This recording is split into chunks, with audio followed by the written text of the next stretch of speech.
Now the second category of people are slightly more awakened souls. वो पूरी तरह से जागरूक अवस्था में नहीं जी रहे.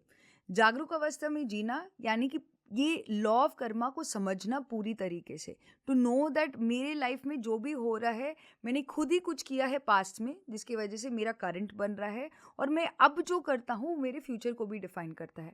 That is living in command, living in a जागरूक अवस्था in this particular example.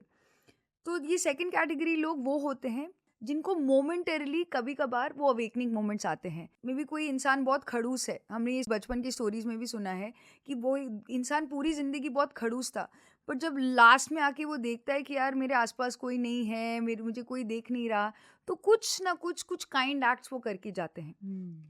Very simple example, but any one in your life you will meet such people. बहुत सारे लोग ऐसे नहीं मिलते हमें हमारे एवरीडे लाइफ में, बट ऐसे सोल्स एक्चुअली क्या होता है, ऐसे सोल्स जब अपना शरीर छोड़ के जाते हैं दे स्लाइटली मोर अवेकेंड सोल्स.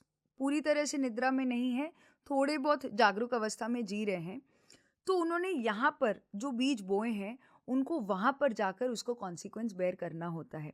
तो तोरकॉम वेरी ब्यूटिफुली एक्सप्लेन्स कि अगर आपने यहाँ पर कुछ झूठ बोला है and you are not an awakened soul, यानी कि अभी तक आप पूर्ण जागरूकता में नहीं जी रहे हो कि लॉ ऑफ कर्मा आपके जीवन में एप्लीकेबल है, कि पूरा ब्रह्मांड का ये नियम है कि जो भी आप दे रहे हो वो वापस आपको उसका फल अनुभव करना ही पड़ेगा. तो अगर आपने लेट्स से कुछ झूठ ही बोल दिया हो अपने फिजिकल रियलिटी में, जब आप दूसरे वर्ल्ड में जाओगे आप उसको एक नरक की तरह अनुभव करोगे. जो आपने यहाँ पर बीज बोया है उसको आप दूसरे प्लेन्स में यानी कि etheric, emotional and mental planes में एक नरक के फॉर्म में अनुभव करोगे. बहुत ब्यूटीफुल एग्जाम्पल के थ्रू तोरकॉम ये समझाते हैं कि इट इज़ नॉट जो एक्शन ही जो हम करते हैं जो इम्पैक्ट करता है, बट वो सारी चीज़ें जो हमने सोची है, सुनी है, बोली है, फील की है, वो सारी चीज़ें इक्वली इंपॉर्टेंट है. द एग्जाम्पल इज, इमेजिन कि आप एक तीर को, एक एरो को मार रहे हो एक पेड़ के ऊपर. तो हमें क्या दिखता है, कर्मा क्या है, आपने तीर तीर मारी और वो तीर जाके वो निशाने पे हिट किया, तो आपको लगता है अच्छा कर्म है ये कार्य करना, और वहाँ पर जहाँ पर हिट किया है वो है एक्शन. बट एक्चुअली एंड वो सिर्फ हम उस एक्शन के साथ जोड़ते हैं. बट इमेजिन कि वो जब वो बाण को हमने पुश किया यहाँ से, तो वो जिन जिन पेड़ों को टच करते हुए गया, मे बी बीच में कुछ फल भी थे, उस फल को तोड़ते हुए गया, कुछ फूल थे, उन फूलों को तोड़ते हुए गया, कुछ एंड्स थे जिनको वो काटते हुए गया, वो सब दिखते नहीं हैं हमें. हमने बस देखा है कि यहाँ पर तीर मारा और वहाँ पर निशाने पे लगा.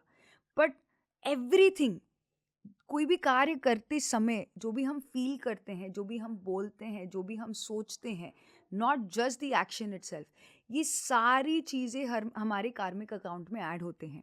तो यहाँ पर सेकंड लेवल ऑफ सोल्स में जो यहाँ पर जो भी कार्य वो फील, थिंक, एक्ट, बोलते भी हैं, ये सारी चीज़ें उनको दूसरे प्लेन्स में एक्सपीरियंस करना होता है. यहाँ पर दर्द दिया तो वहाँ पर उनको एक्सपीरियंस करना है ताकि वो नेक्स्ट लाइफ टाइम में उसको उस साइकिल को कंप्लीट कर सके. अभी भी वहाँ पर पूर्ण तरीके से ट्रेनिंग नहीं देते.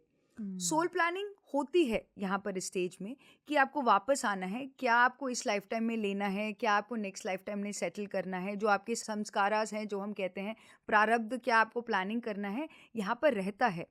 But in the time of review आपकी पूरी लाइफ को आपके आपके सामने वो टेप रिकॉर्डर पे प्ले करके दिखाएंगे कि आप क्या क्या करके आए हो, और जो आपने वहाँ पर बीज बोए हैं वो आपको उस प्लेन में एक्सपीरियंस करना है. अक्सर जो हमारे पुराणों में, वेदास में, जो इवन बाइबल में जो रेफरेंस दिया गया है हेल का, नरक का, ये सेकंड स्टेज ऑफ सोल्स का मेंटल स्थिति होता है, क्योंकि वो पूर्ण जागरूकता में तो नहीं जी रहे कि मुझे पता है कि मैंने जो किया है उसका कॉन्सिक्वेंसेस मुझे बेयर करना है. बट ये भी नहीं है कि वो पूर्ण तरीके से निद्रावस्था में जी रहे कि कुछ भी खाए पिए जा रहे हैं, कुछ भी बोले जा रहे हैं. एक बीच की स्थिति में है.